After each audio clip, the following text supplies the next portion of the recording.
In the middle of North Tulsa, we found a business of an unusual kind. They're going to come out some. Behind a gate and chain link fence sits a secret garden of bees. This is Carl Harrison, Some people call them racks. the beekeeper. I'm just trying to have them a home that they like where they want to stay. His backyard is a maze of worn-in wooden boxes perched on top of one another. Carl has millions of honeybees in these colonies. Wide place where you can see through.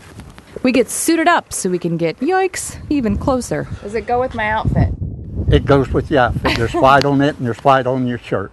Carl says this is all the protection we need. I'm going to be honest, this makes me a little nervous. Yeah, it did me too whenever I first started. Carl begins the lesson. He takes out the bees frame by frame. This darker is move, girl.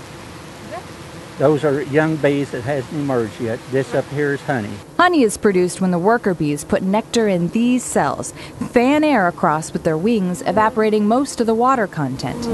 But honeybees don't just produce a yummy snack. They help our food supply. Watermelons, for instance, takes around 20-25 visits from a pollinator to make a sellable watermelon. But this summer's sweltering heat is harming Carl's business. She's the mother of all of these, right here underneath my finger. He tells me that the queen bee, that slightly longer and clearly more beautiful bee, stops laying eggs on a daily basis. Normally, she'd lay nearly 2,000 eggs. You cannot make a honeybee do anything it doesn't want to except sting you. Now, you can make a honeybee sting you. Carl must have had a moment of bad judgment because he lets me take the reins and face my fear. Put it in there? Yes.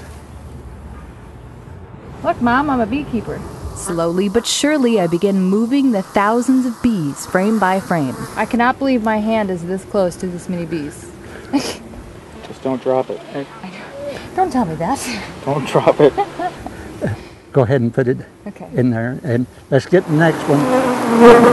If you mash one, don't worry about it. Watch out, News Channel 8. I may have found my new career. I get paid for this, right, Carl? Right. Well, maybe not. But Carl says he will beekeep until he possibly can. Still, after 30 years, learning, exploring the secrets of bees. Beekeeping is just like anything else. You can't ever know it all. Elizabeth Matthews. Normally, honeybee, you don't bother it, and it won't bother you. News Channel 8.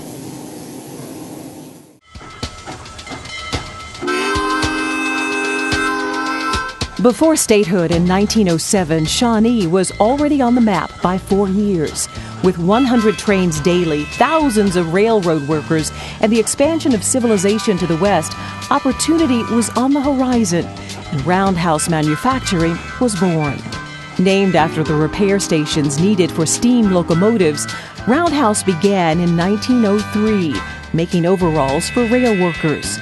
Though it's moved from its original location in the 4-story brick building downtown, it still makes overalls, jeans, and more. People like to work in their yard, or farmers are still big area, carpenters, hunters, that type of thing. Jim Antosh runs Roundhouse and says overalls can also be quite fashionable. This is one for the hunter that wants his daughter to go with him hunting, see. Antosh oversees 75 Roundhouse employees in 2 cities. The 50 here in Shawnee make 1,000 pairs of overalls a day. Is that just a decorative something? That actually is very much a symbol of 108 years because this is for a pocket watch that has a chain. And a conductor would put the chain through here and then feed the watch into the pocket. His son David helps in sales overseas, from the boutiques in Japan to the United Kingdom, Germany, France, and England. This past year, we've actually been selling a lot of fashion items to Italy. Some of the big fashion shows in Milan and Florence have actually featured Roundhouse workwear. Celebrities also sport the Roundhouse label, among them Miranda Lambert, Neil Patrick Harris, Christopher Walken, and Donald Trump. You'll also see Roundhouse overalls worn by the train engineers at the Disney theme parks in the U.S. and overseas. Talk about proud moments at this Shawnee factory. Because I've even seen some of the shows or movies and I'll spot the Roundhouse out, yeah. And I'm like, oh wow, they're wearing Roundhouse. Roundhouse is the oldest operating manufacturing company in Oklahoma. All our competitors have moved offshore, but we continue to do here with our good employees, and we try to keep the management lean as possible so that we still have competitive prices with offshore, but made here. Roundhouse employees are the company's gems who help carefully craft every stitch. What I actually do is on the back of the overalls, I sew the diamond. Denise Treadway lights up when she talks about her product and the USA-made label, knowing she's setting an example for her children. Oh yes, my daughter, she's 13, and she can read a label like nobody's business. She'll come home and go, look what I bought. It was on sale. Guess how much I saved. Look at the tag. Do you see who made this? In 2003, and in celebration of 100 years, Roundhouse made it into the Guinness Book of Records for making the world's largest overalls. One of the supervisors threatened to quit if we ever made something that difficult again. Though the rail industry no longer dominates the customer base today, employees drive home their commitment in other ways to keep American jobs here by doing their part at One American Way. When it comes down to it, marathons are kinda insane. 26.2 miles of repercussion. What hurts right now? Everything. Especially those painfully pounded poster children of podiatry. Yeah, feet are hot. They're on fire. Toenails routinely sacrificed like pawns in a chess game. No, I'm afraid to take off my shoe. One of my toenails feels a little Dr. Jekyll, Mr. Hyde. Yeah, it's after 26 miles, your feet do nasty things. Unless your feet belong to this guy. Here comes the barefoot runner right here. Rick Rober. Barefoot Mike, look at this guy, man. That's actually Rick. Rick, barefoot Rick. Yes, his feet take all the fame, while he takes marathons to a new level of insanity. It is kind of crazy, and I got a lot of weird reactions from everybody. They're doted on like promising toddlers. Oh my gosh, they're doing good. Oh man, that is amazing. And derided for their durability. They're like moccasin leather. Just in the finish line, people are like, oh, I finished, which is an accomplishment itself. And then they see you and they're like, oh, did I do anything at all? You know what I mean? He started this to correct knee pain he developed after 18 marathons with shoes. Just a few months after I was running barefoot, I didn't have any more knee problems. Today marked Footloose Marathon number 40. So routine, his wife was back at the hotel. Okay, I'll be there probably in about a half hour or so. But still shocking enough that he gets boatloads of attention. Being a Christian, I said, Lord, how can I turn this around and help others? So now he runs for charities. Maybe one day somebody will run to give those feet of his a break. I really got to leave in about 5 minutes. If they can catch him. Bart Mumolo, News Channel 8. Troopers have been using motorcycles to catch speeders in Tulsa for the past 2 years. All they do is stop in plain sight on the side of any highway, and speeders aren't hard to find. Now the troopers use high-tech laser radar to accurately detect individual speeders and then go after them. The laser is pinpoint compared to a radar, so we can pinpoint with the heavy traffic. You can put it on the grill of a car, and when you pull the trigger, it's a small laser beam compared to a energy wavelength that's broad. So here they are in broad daylight, troopers on motorcycles on the side of the highway.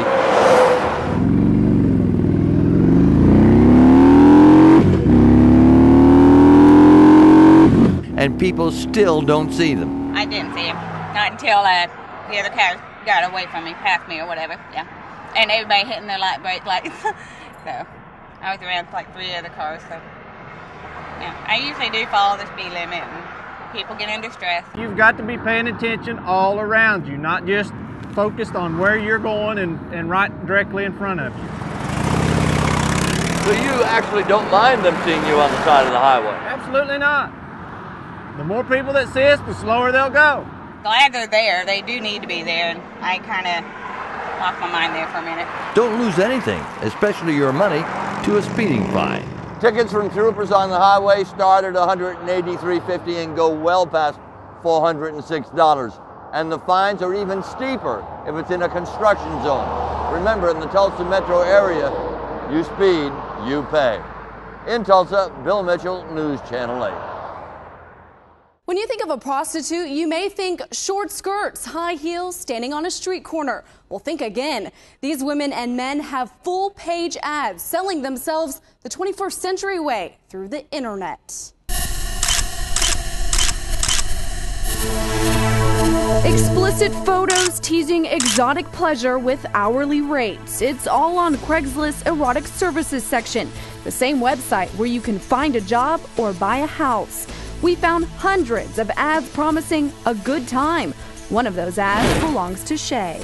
I don't think I'm doing anything harm. She's 21 years old from Tulsa, and she started using Craigslist a year ago. I worked at a strip club. I worked at every strip club in Tulsa besides one.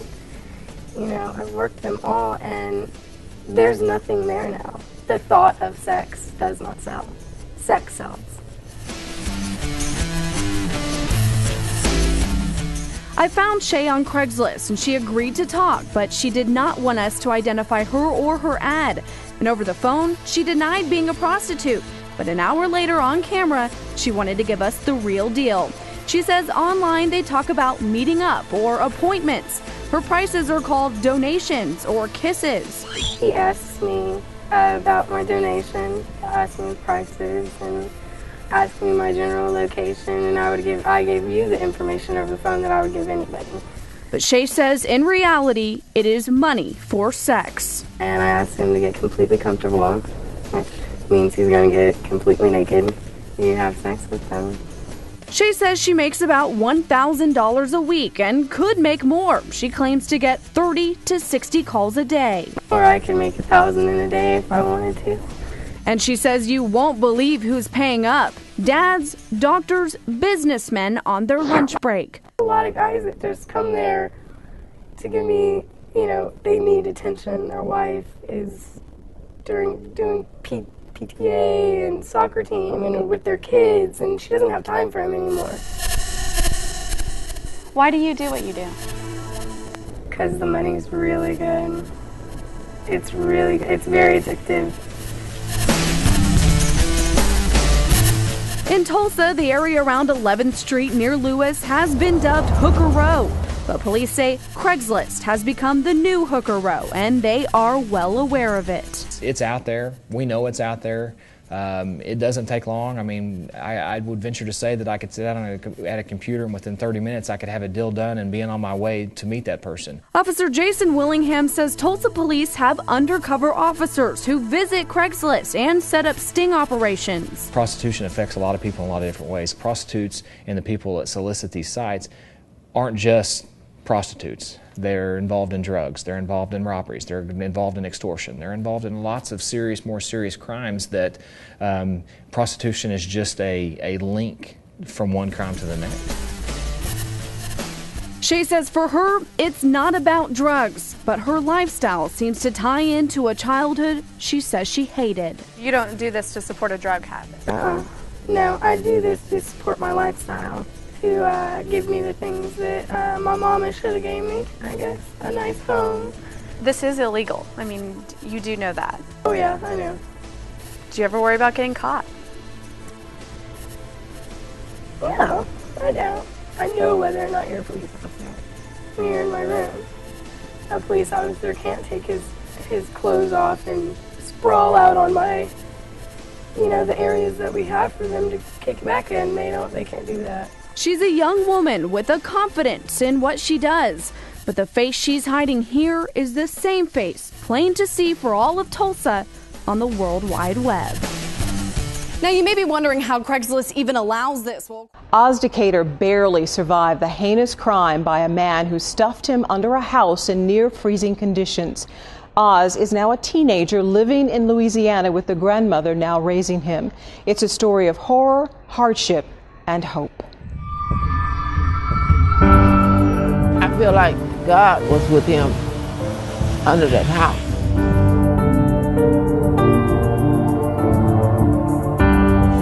There was some other instrument used to inflict trauma. We don't know what that was. Found a female victim, approximately 25 years of age. For 17 hours, Mary Watson was unaware that her grandson Oz laid helpless in the crawl space of an abandoned house. There was only one person in the entire world that was going to care to look for him or know he was missing, and that's his mother. Bill Mussman tried the case which outraged so many. You're dealing with a mother and baby relationship. You're dealing with a defenseless child that really, Oz Decatur had one person in the world that could protect him, and that was his mother.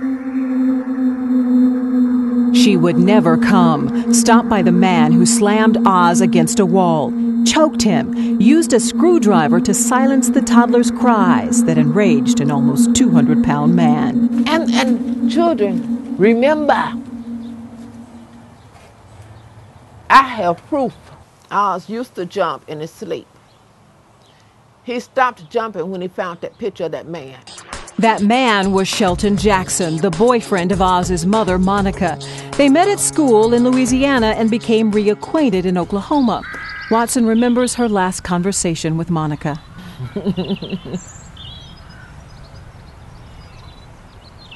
She was telling me to hold on. She was on the phone. She said, "Mama, hold on." Because Oz had took off, running. She had to go catch him. The next update from Oklahoma about Oz would not come from Monica, but from police.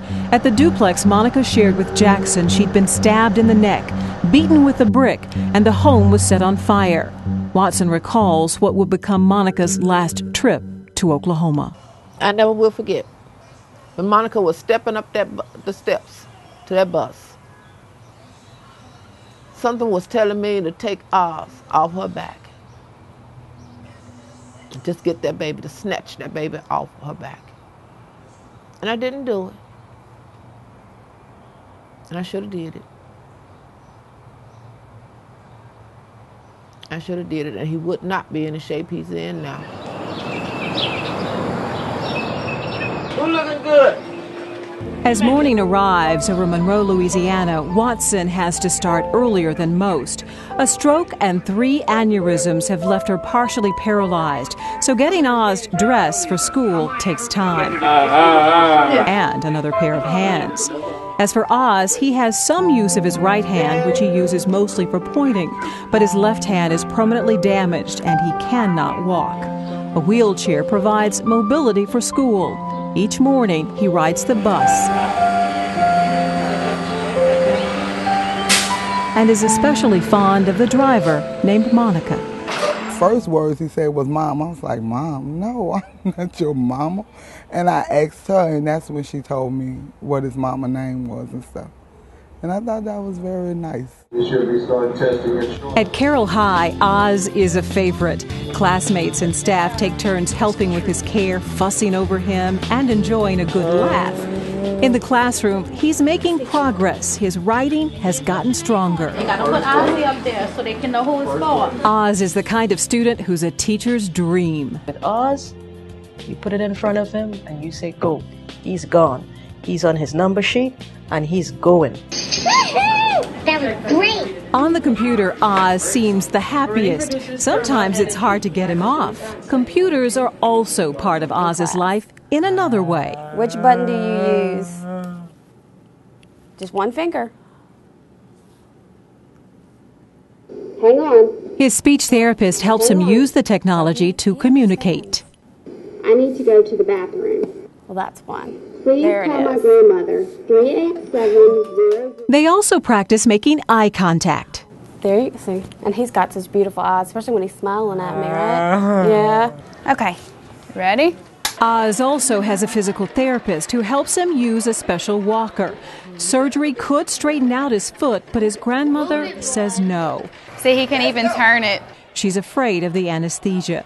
Oz knows fear too, but his is Shelton Jackson.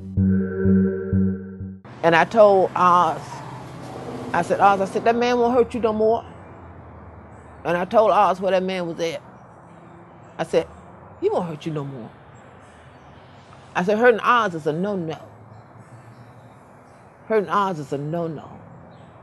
No more hurting Oz. Oz will not be hurt no more.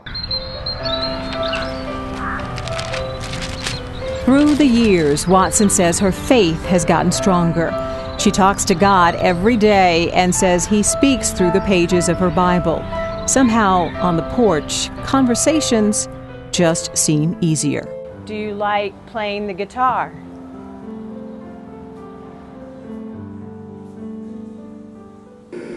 Yes. Do you like Rascal Flatts? Yes. Oz's love for the guitar and music is no coincidence. He was named after Ozzy Osbourne. A few minutes with Oz, and you know, in many ways, he's normal and has a sense of humor. I found that out when I tried to take his beloved Power Ranger, but was caught. Perhaps the biggest surprise about Oz is that in some ways, he's just like any other teenage boy. Okay, who's Oz's #1 lady in here? Me. That's why. And look, if Diamond was in here, she'll be hot because she gets jealous. I'm telling you, it's a... Diamond, he had 2 offers for the prom date. The girls love Oz. The girls love him, huh? Considering what he's been through, a lot of people love Oz. The act was horrific, but you know, I'm seeing where his spirit is overcoming. His spirit is overcoming it. His spirit wasn't killed. His character wasn't, you know. I think that there's an intuitive sense of outrage, not only from a prosecutor's office, but from the community, that when people prey upon the most vulnerable, babies that can't defend themselves, mothers that are trying to protect their children, there's a sense of coming together. Oz's smile remains intact. And for Mary Watson, that's another one of God's blessings. He left me with a son I never had that I've always wanted. He left me with my daughter, part of my daughter, and he left me with my grandson. That's a true blessing. That's a true blessing.